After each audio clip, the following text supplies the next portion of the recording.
Je vais vous parler des paléoclimats. Donc les paléoclimats, les climats anciens, nous renseignent sur l'évolution naturelle du système climatique depuis plusieurs dizaines, voire centaines de millions d'années. Et ça nous permet de situer les perturbations actuelles dans un contexte plus large et aussi de mieux en comprendre les processus.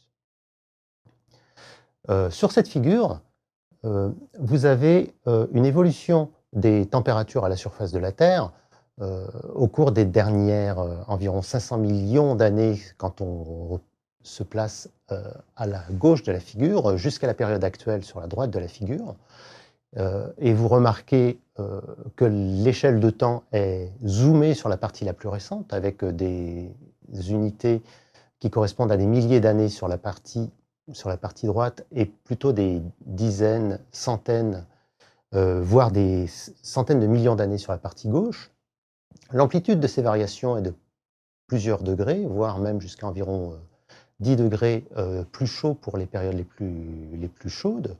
10 degrés en plus, ça correspond à des climats tropicaux dans les régions polaires actuelles, avec des fossiles de crocodiles ou des fossiles de palmiers que l'on retrouve au nord du cercle polaire, par exemple. Et à l'inverse, les périodes les plus froides, notamment le dernier maximum glaciaire il y a environ 20 000 ans, correspondent à des étendues glacées très développées, notamment sur le Canada ou sur l'Europe du Nord, comme je vous en parlerai un petit peu plus loin.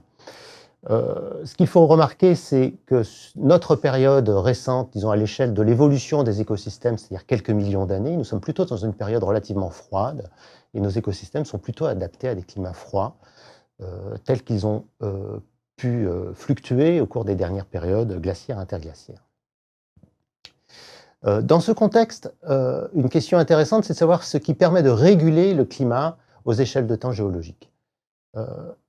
Il est intéressant de voir que les systèmes de régulation, en fait, il n'y en a pas tant que ça.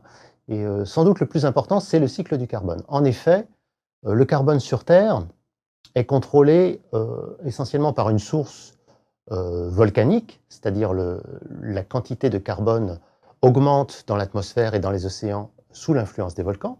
Et à l'inverse, l'érosion des continents permet de générer une précipitation des carbonates au fond des océans, et donc cette érosion va permettre de diminuer la quantité de CO2 dans l'atmosphère.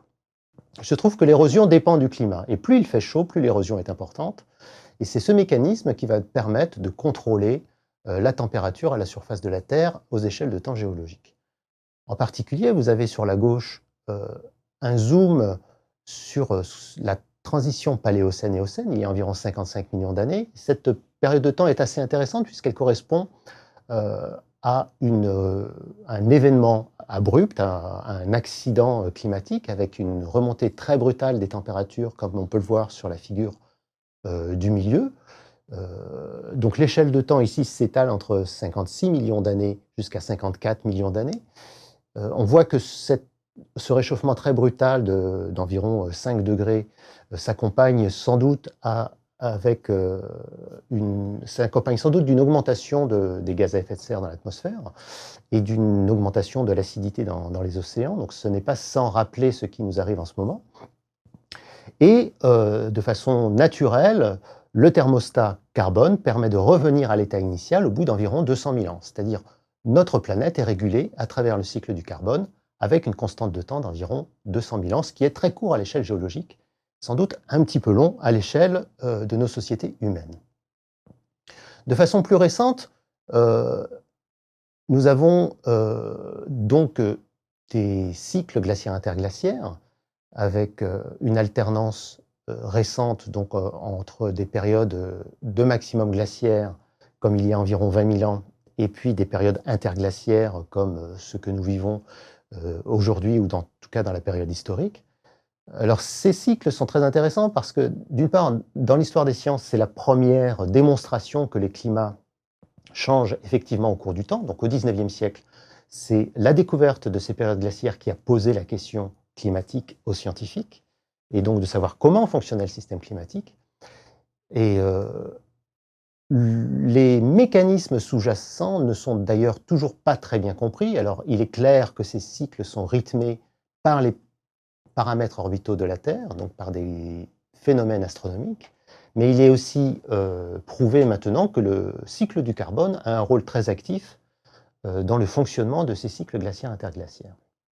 Pour donner quelques chiffres, en période glaciaire, on a une température environ 5 degrés plus froide, des calottes de glace, comme on peut le voir sur l'hémisphère nord représenté en bas, ces calottes de glace recouvrent l'ensemble du Canada et de l'Europe actuelle, et ça correspond à une baisse du niveau marin, puisque cette glace provient ultimement de l'océan, donc à une baisse du niveau marin d'environ 120 mètres, ce qui a des conséquences assez majeures sur la forme des continents et sur le trait de côte.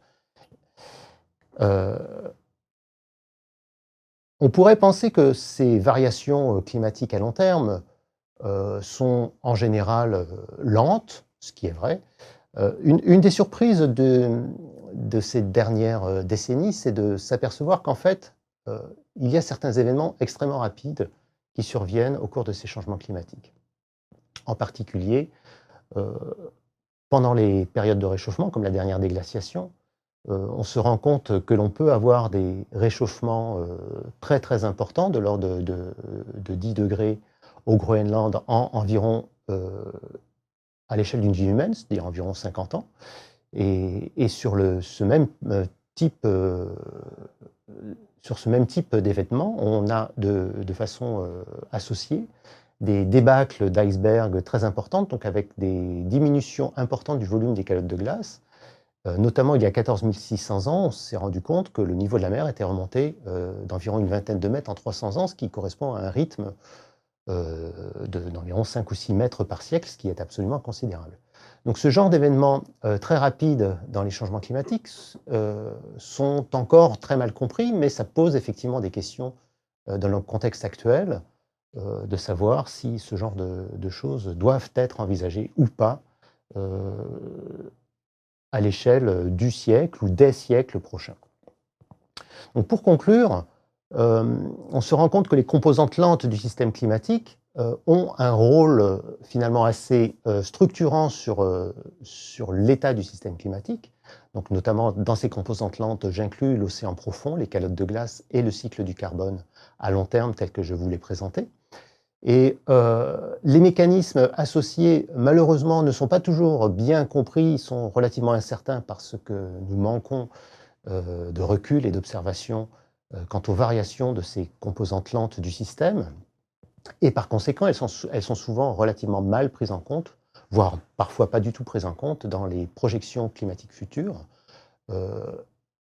Néanmoins, il me semble important de comprendre que le contexte de changement climatique actuel va entraîner donc ce type de changement à très long terme, avec à la fois des variations lentes, mais aussi potentiellement des variations rapides et des ruptures dans le système.